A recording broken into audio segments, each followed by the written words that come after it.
ಅಡ್ವಾಣಿ ರಥಯಾತ್ರೆಗೆ ಅಂತೂ green signal ಸಿಕ್ಕಿದೆ. ಇದೇ 11ರಿಂದ ಜೆಪಿ ಜನ್ಮಸ್ಥಳ ಶತಾಬ್ದಿ ಆರ್ನಿಂದ ಯಾತ್ರೆ ಆರಂಭವಾಗಲಿದೆ. ದೇಶದ 100 ಜಿಲ್ಲೆಗಳಲ್ಲಿ ಸುಮಾರು 7,000 ಕಿಲೋಮೀಟರ್ ದೂರ ಈ ಯಾತ್ರೆ ಸಂಚರಿಸಲಿದೆ.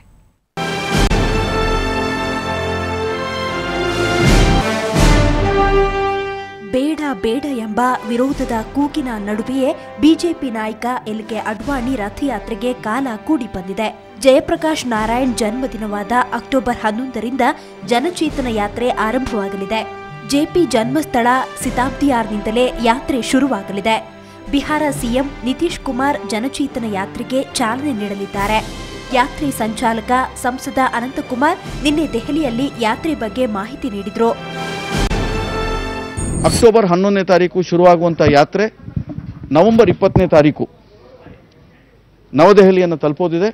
ಆವತ್ತು ಒಂದು ವಿಶಾಲವಾದಂಥ ರ್ಯಾಲಿಯ ಮುಖಾಂತರವಾಗಿ ಈ ಯಾತ್ರೆಯನ್ನು ನಾವು ಮುಕ್ತಾಯಗೊಳಿಸೋರಿದ್ದೇವೆ.